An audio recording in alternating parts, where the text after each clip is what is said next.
Welcome back to the Coins Information HD channel. Today we explore the 1982 no-mint mark. Lincoln penny is one of the most fascinating coins in modern American coinage, and today we're going to explore every important detail about it. This small and familiar 1-cent piece holds a story far larger than its size. It marks a turning point in United States mint history, carries multiple variations, hides rare treasures among common circulation coins, and continues to surprise collectors with how valuable certain examples can be in the 2025 market.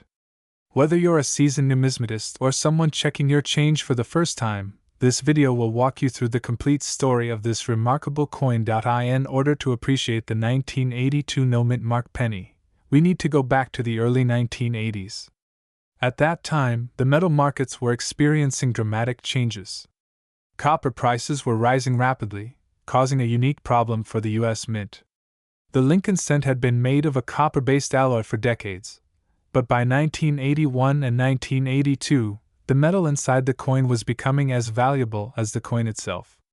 There was a real concern that people could melt down pennies and make a profit from their copper content alone. The mint needed to act quickly to prevent a currency imbalance and possible copper shortages. In 1982, the mint made one of the most historic composition changes in the history of the penny. They replaced the traditional nearly pure copper planchet with a zinc core coated with a thin layer of copper. The new penny looked the same on the outside, but inside it was completely different. This change required new materials, new production processes, and new adjustments in the minting machinery. Because this change happened in the middle of the year, 1982 became one of the most complicated cent years ever. Instead of producing one or two standard types of pennies, the mint ended up making multiple variations. And since Philadelphia's coins did not carry a mint mark at the time, all no-mint mark pennies from 1982 have to be identified by their weight, their date style, and their overall composition. This is where things get exciting. There are 4 primary no-mint mark 1982 penny varieties.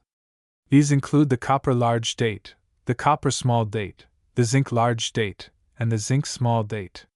Each of these has its own level of rarity, desirability, and market value. The first major difference is the metal composition. Copper pennies weigh around 3.11 grams, while zinc pennies weigh about 2.50 grams. This weight difference is one of the most important tools collectors use when identifying valuable 1982 specimens. The second major difference is the style of the date. There is a large date style and a small date style, and both were used at the Philadelphia Mint. The large date version has thicker, heavier-looking numerals, while the small date version has thinner, more refined digits. The most noticeable difference is usually within the number 2 of the date, which looks more delicate on the small date style. These details help experts and beginners alike determine which version of the coin they're looking at. Collectors appreciate the 1982 pennies because they capture a moment of transition. Transitional years often produce unusual combinations of dies, planchets, and minting conditions. For example, the Denver Mint produced the famously rare 1982 D small date copper penny. Although our focus today is the Philadelphia no-mint mark coins, the entire year is full of interesting stories and potential rarities. What makes the 1982 no-mint mark penny particularly appealing is that some versions are quite abundant, while others are much tougher to find, especially in high grade. The zinc large date is the most common variety. These coins show up in pocket change all the time and usually have little value unless they are in brilliant, uncirculated condition.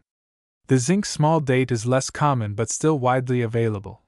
The copper large date, while not extremely rare, is more desirable due to its composition. Copper is always popular with collectors, and well-preserved examples from 1982 can sell for solid premiums. But the copper small date is the real star. This variety is considered the most collectible and valuable among the Philadelphia strikes of 1982, especially when it is found in high mint state grades with strong red color and minimal marks. Now, let's dig deeper into rarity and why certain 1982 pennies bring surprisingly high prices. First, most 1982 pennies circulated heavily. They were used in vending machines, cash registers, pockets, and piggy banks for years. Copper coins tend to pick up scratches and wear more easily than zinc coins, making pristine examples hard to find. High-grade small-date copper pennies with full original luster are extremely desirable to collectors. The better the condition, the higher the price. Another reason for high value is the potential for transitional errors. These are coins that were mistakenly struck on the wrong type of planchet or created using mismatched dies. While most of the famous transitional errors from 1982 come from the Denver Mint, Philadelphia did produce interesting errors as well, including doubled dies, die cracks, off-center strikes, broad strikes, missing plating on zinc coins, and more. Any major error can drastically increase a coin's value.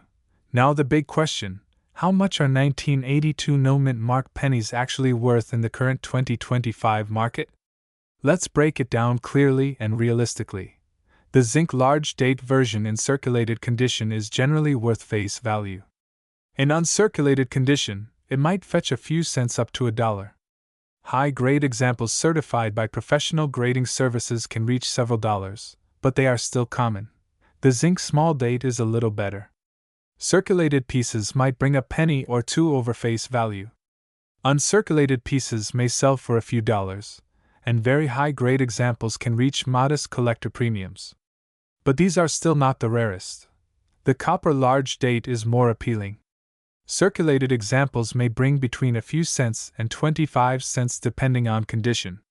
Uncirculated examples may be worth $5 to $30 depending on color and strike quality. Exceptional high-grade pieces can reach well over $100. The copper small date, however, stands above the rest. Even circulated examples can be worth 25 cents to a few dollars. Strong uncirculated copper small date examples can bring anywhere from $25 to $100. High-grade certified versions can reach $200, $500, or higher. Exceptional specimens with deep red luster, strong details, and near-perfect surfaces can exceed $1,000 or more in today's market. The 2025 market is strong for 1,982 varieties. As collectors become more educated, they pay more attention to the differences between copper and zinc, as well as between large date and small date. Younger collectors entering the hobby tend to enjoy variety collecting, and older collectors who grew up using these pennies are now revisiting them with nostalgia. All of this contributes to higher demand. Another reason the 1982 penny continues to rise in popularity is that it offers such an interesting mix of affordability and rarity. Most people can find at least some 1982 pennies in circulation, but identifying the valuable ones requires knowledge, attention to detail, and patience. That combination creates a rewarding experience for hobbyists. If you believe you have a valuable 1982 penny, the first thing you should do is weigh it. The weight tells you immediately whether it's copper or zinc. Next, carefully examine the date style using a magnifier. After that, take a close look at the condition. If the coin appears nearly flawless with strong shine and little to no wear, consider submitting it to a grading service. A professionally graded coin can often bring a much higher price than an ungraded one. Many people underestimate how important proper storage is. Copper coins are sensitive to fingerprints, humidity, and air exposure. A high-grade copper coin can lose value very quickly if mishandled. Store potential valuable pieces in protective holders and handle them only by the edges. And remember, do not clean your coins. Cleaning destroys original mint luster, and once the natural surface is gone, it can never be restored. Collectors pay the highest premiums for coins that have not been tampered with. The 1982 no-mint mark penny remains one of the most exciting pieces of modern numismatics. It represents a moment of change, experimentation, and transition at the U.S. Mint. Its multiple varieties offer both challenge and opportunity for collectors. Its copper versions offer historical richness, and its small-date versions offer rarity and value. Some pieces remain common pocket change, while others can surprise their owners with value far beyond 1 cent. In today's 2025 market, this coin continues to grow in popularity, as collectors appreciate its unique place in history and the variety of possibilities it offers. Whether you're searching old coin rolls, examining pocket change, or building a complete variety set, The 1982 No Mint Mark penny is a rewarding coin to study and a fantastic addition to any collection. If you enjoyed this deep exploration of the 1982 Lincoln cent, make sure to like the video, subscribe for more numismatic content, and share your own 1982 penny finds in the comments below. You never know, your coin might be one of the valuable ones. Until next time, keep searching, keep collecting, and may your next penny be a rare treasure.